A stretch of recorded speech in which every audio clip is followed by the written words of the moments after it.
Hey family, it is your girl Miss Kimberly J again. Dare I say I'm gonna make this a quick video. Pray with me, I'm gonna try.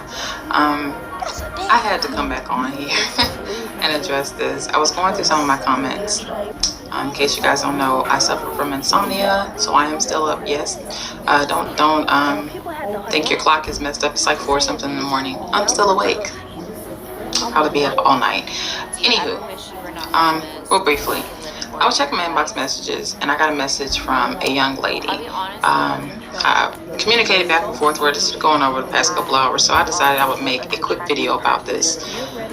She told me she needed some advice and about a relationship. And I said, I'm no relationship expert, but I will do my best. And so she told me what the problems were. She said that she's been dating this guy for about 5 months now. She described him. She said he's a very attractive man, has a good job. They have a lot in common. She said he's very chivalrous. You know, he opens doors, pulls out chairs. He's very respectful. He's never done anything hurtful to her, as far as she knows. You know, he's never cheated on her or anything like that. She says that he's an amazing cook. He cleans. He sends her cards. He actually writes her real handwritten love letters, like in the old days, very romantic. And he sends flowers to her job for no reason.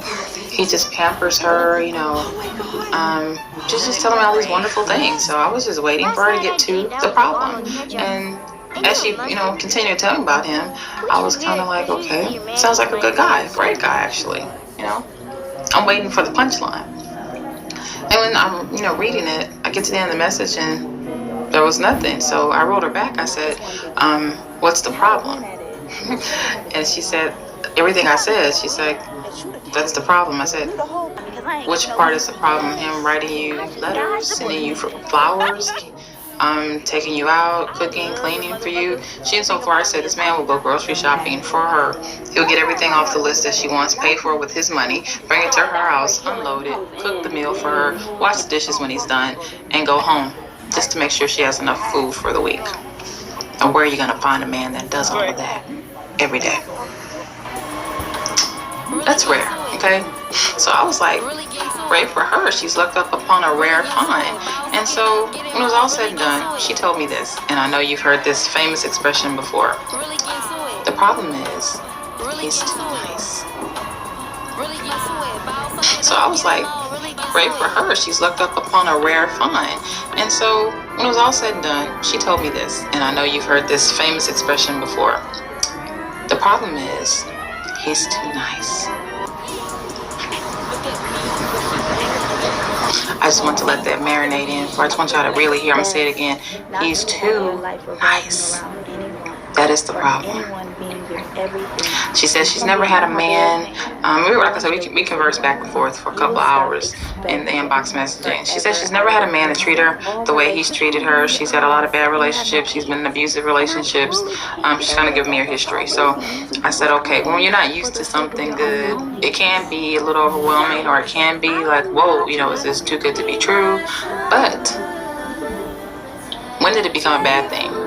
And so what I want to know, I'm addressing this part to the ladies, because I've heard this whole expression about, oh, he's too nice, as though it's a bad thing, and you'll leave a nice guy or dog out a nice guy and go to a bad guy who doesn't freaking give a crap, and you treat him better than the nice guy. I don't get the psychology behind that. I don't really understand it. Please, somebody explain it to me. And what I also want to know is, was there some type of meeting? Like, did all women get together and have a meeting like out in the mountain somewhere that I did not get an invitation or invite to? That's the same thing, yeah. I know, invitation, invite. I was not invited to, and that we had voted and agreed that nice guys were out and bad guys were in. Like, am I missing something? I don't get it, because I love a nice guy. I've never told a guy he is too nice. That's not even possible in my mind, for you to be too nice. So when did that become a problem? And what I want to say is that is a problem. That is the very reason. I'm going to tell you what I told this young lady. I said, you need to appreciate what you have. If you have a good man that is doing all these things, you should be so happy. She's like, she's not happy. And I said, you know what's going to end up happening? Unfortunately, you're probably going to end up ruining this guy, because if your relationship doesn't last and he realizes that it didn't last because if you tell him he's too nice and all of that, and he really loves you, you're gonna, first of all, he's probably gonna be heartbroken when it ends, and then on top of that, he's going to probably, it's a great chance that he'll just say screw it, and he'll be like another bad guy. So good guy turned bad because a woman bad just totally not appreciate him, and he'll feel like, see, women don't like that kind of stuff, so I'm gonna start dogging women out. You'll be responsible for ruining a great guy. So be very careful how you handle this guy, because you could lose him. And I guarantee you there's going to be another woman out there who will be more than willing to pick up where you left off. And you'll be sitting there sad, crying. Then it'll be like, oh, that was the best thing I ever had, and I can't believe I let him go. You have him now. Take care of that man. Appreciate that man and love that man. And get that lie and myth out of your head that a man can be too nice. There's no such thing, sweetheart. And this allows us to really appreciate God's paradise, appreciate God's creation, and appreciate life for what it is. It's time to live your best life out here, okay?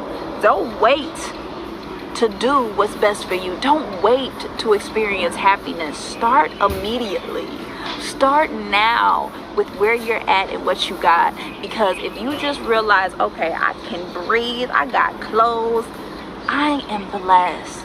Don't compare your life to the next. All you have to do is focus on your life, your ambitions, your dreams, and doing what's best for you. And if they don't like it, guess what? Tell them to kick rocks, baby.